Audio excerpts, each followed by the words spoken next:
Man, what a glorious end to the regular season. The Eagles finish out 14-3, getting the last win with all the backups in primarily. I mean, Jordan Davis and Dallas Goedert spot starting, Milton Williams, and what have you. But for the most part, they were giving their guys a rest because they were scared of things like Jordan Love and Christian Watson happening. So, I mean, I get it. I wasn't speaking from an emotional standpoint on the short, but, just an impassioned, plea just for Saquon to set the record. Because I know we could, for all that talk, and even though they potentially might have lost another starter in Terrion Arnold with a foot injury, look at the Detroit Lions and the way they played.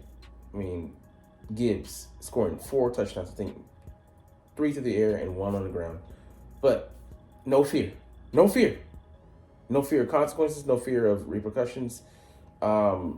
Just let the chips fall where they may. And I respect that. You got to respect that at the end of the day. So, all that being said, I'm glad the Eagles close out the season, but strong, and we're the healthiest team, looks like, in the NFC conference. And we'll see how that shakes out. We might get a bit of a handicap, but I believe Jordan Love will be mostly recovered because it looks like just the effects of a funny bone, a light stinger, if you will, where he's experiencing numbness in his arm, but he should be good to go. But they have to come here, play us on our own turf, really on our own turf. That first home game of the season was, bullshit on a slippery field outside the country in uncharted territory in Brazil. So, it is what it is. But, man, I'm proud of these guys, and for what we fought for, what we've been through.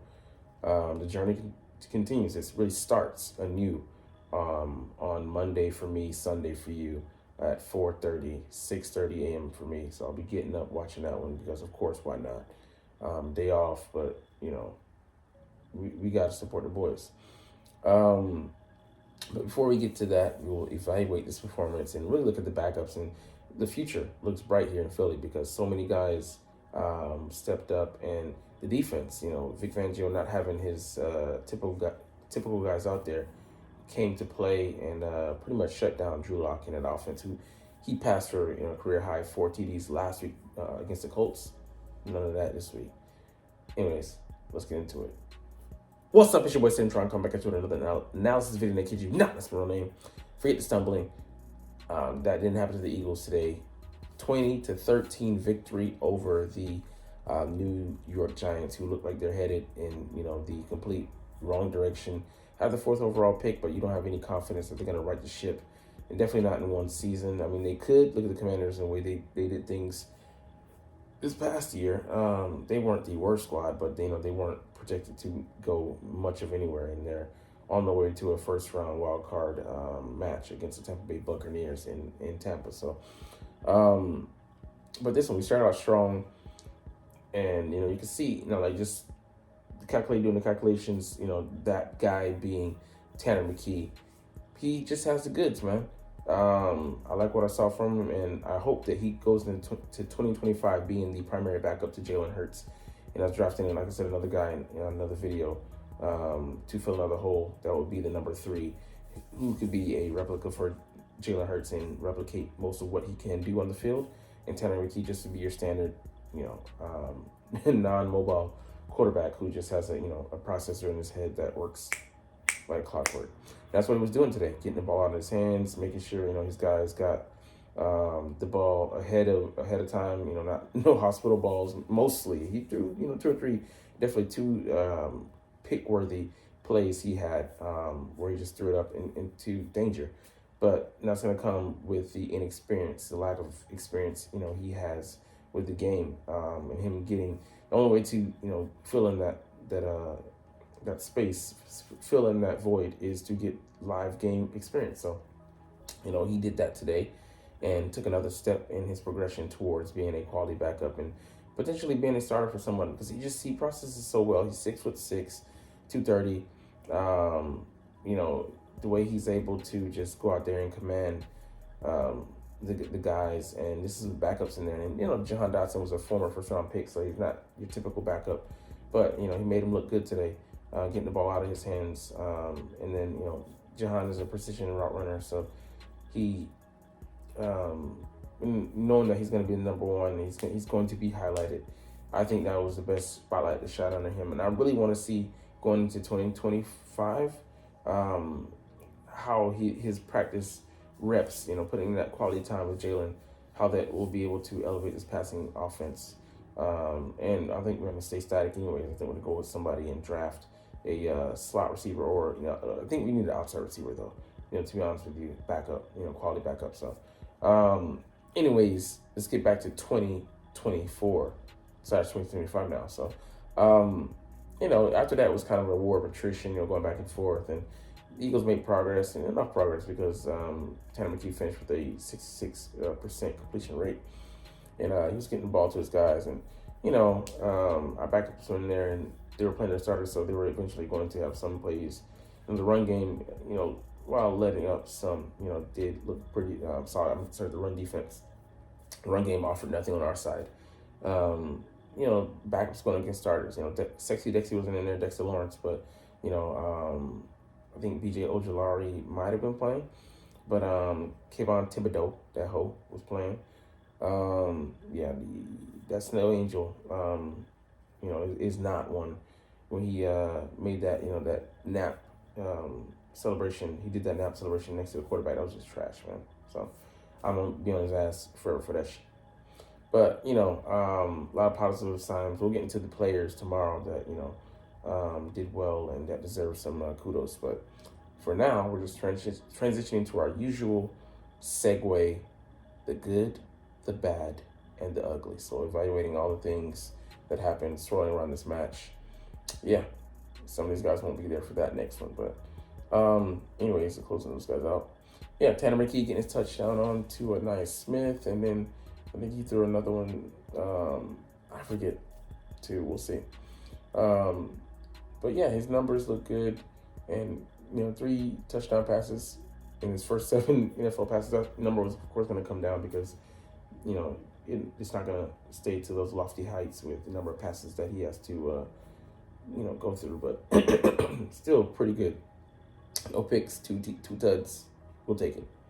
Sidney Brown with the interception. He just read it, really well. I was just like, I had a flashback to 2023 last season. 2023 last season. I'm like, Drew Lock, throwing the game winner against us, hitting Jackson Smith and Jibba over Burntberry, who's now, just toast, sitting on the IR for a good reason, because you don't want him out there. He's a liability. But, he hung in the air, and I'm like, oh, no, this is another bad play. But then Sidney stepped up, and picked it off going against Jalen Hyatt. A second-year guy who's fast, but predictably hasn't turned into the guy the Giants drafted him to be.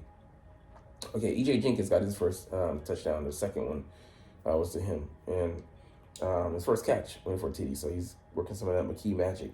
And I love how he faked, throwing into the stands. He's like, nah, I'm going to keep it. Good situational awareness there, and, good callback to last week when AJ absolutely shucked that to the Sharks.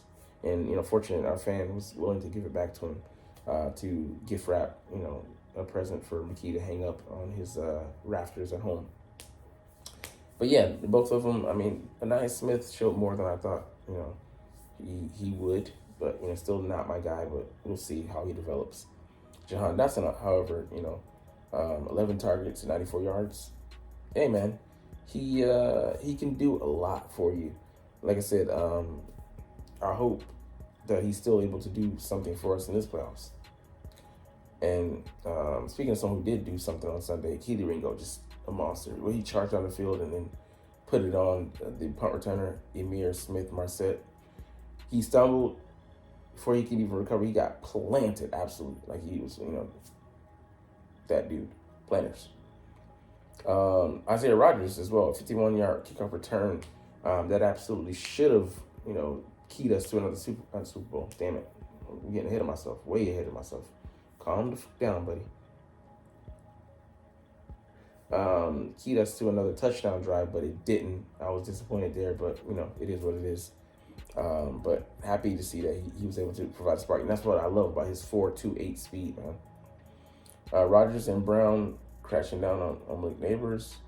Yeah, man, I thought Rodgers might get hurt. I'm like, damn. Man, you know, like Sidney Brown was coming, and he don't care who's there, ally or foe. You both may get knocked the fuck out. All right, Oren Burks and Jeremiah Trotter Jr. show us, you know, some quality snaps, and if you know we had to take out one of our starters because you know they missed some time, take out. We're not taking them out for anything. I'm just speaking out of pocket right now.